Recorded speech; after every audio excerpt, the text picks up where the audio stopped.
सभी किसान भाइयों को मेरा नमस्कार। जैसे सभी किसान भाई देख रहे होंगे, ये प्रोडक्ट है। ये नाटको फार्मेसी कंपनी ने निकाला है, सिलेडन के नाम से है। ये हमारे गेहूं की खेती के अंदर होने वाले मामा चारा, सकरी पत्ती के जितने भी सभी प्रकार के चारे होते हैं, उन्हें सभी को पूरी तरीके से खत्म करने के लिए इसका उपयोग किया जाता है। तो सभी किसान भाइयों को मैं बताना चाहूँगा, हमारे गेहूं की खेती में जो भी अलग प्रकार का जो भी पौधा रहता है, गेहूं के अलावा जो हमारा खरपतवार रहता है, खरपतवार का है हमारे गेहूं की खेत के अंदर होने वाले जमीन के अंदर जो भी माइक्रो न्यूट्रन पूरे तत्व रहते हैं, नाइट्रोजन, कैल्शियम, पोटेशियम, ये क्या है हमारे गेहूं के पौधे को ना मिलते हुए ये खरपतवार ले लेते हैं। ये खरपतवार क्या है, हमारे गेहूं का जो पौधा रहता है वो कमजोर हो जाता है, उन्हें पूरी तरीके से पूरे तत्व नहीं मिल पाते हैं और पौधा कमजोर हो जाता है गेहूं का, जिससे हमें पैदावार अच्छी नहीं मिल पाती है।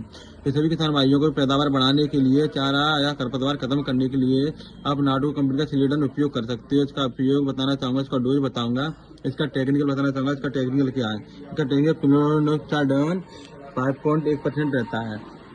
और इसका डोज बताना चाहूँगा। इसके डोज में एक तो 2 लीटर की कट्टी आती है, एक 400 ml की आती है। सभी किसान भाई, ये हमारी 400 ml की एक बोतल है ना, जो 1 एकड़ के लिए रहती है, मतलब 2 बीघा के लिए, मतलब 200 ml बीघा इसका डोज रहता है स्प्रे का। और इससे हम कौन कौन से चारे मार सकते हैं, मैं सभी किसान बताना चाहूँगा। इससे हम सकरी पत्ती के चारे जैसे गुल्ली डंडा हुआ, जंगली जयू हुआ, और जिससे अलग और जंगली जयू हुआ, जो हमारे क्या है इस बात के संदेश से नहीं मरते हैं, बैक्टा से नहीं मर रहे हैं, और क्लोडिना की जो पाउच आती है वो भी डाल रहे हैं, उनसे नहीं मर रहे हैं। सभी प्रकार के डालने के बाद क्या है, इससे क्या है, ये स्प्रे करने के बाद क्या है, थोड़ा सा पीलापन हो जाता है, फिर उग जाता है।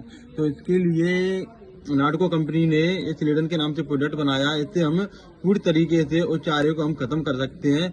स्प्रे का तरीका बताना चाहूंगा। स्प्रे करने के लिए हमको क्या करना है, इसको हम पानी देने के 5 से 6 दिन बाद इसका हम स्प्रे कर सकते हैं। जब पहला पानी लग जाता है या चारा हमारा 2 पत्ती 3 पत्ती का चारा हो जाता है, तो हम इसका उपयोग कर सकते हैं। उपयोग करने के लिए इसमें हम चौड़ी पत्ती के चारे भी रहते हैं, जैसे बथुआ हुआ, पालक हुआ, सरसों हुआ, अकरी हुआ, बटर हुआ।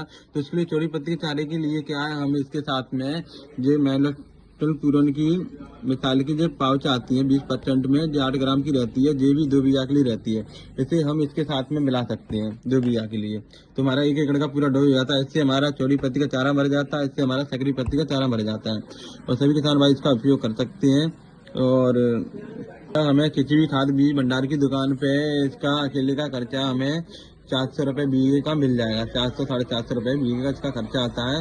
इसका हमें इसका उपयोग अभी करें। तो मैं बढ़िया जानकारी देना चाहूँगा। आप डबल खर्चा करते हो, संदेश डाल के, बैचा डाल के, या क्लोडिना की जो पाउच आती है वो भी डाल लेते हो, चारा नहीं मरता है। सभी सवाल बताना चाहूँगा, आप अगर मामा चारा नहीं मरता है, अगर जंगली चारा जई रहता है वो नहीं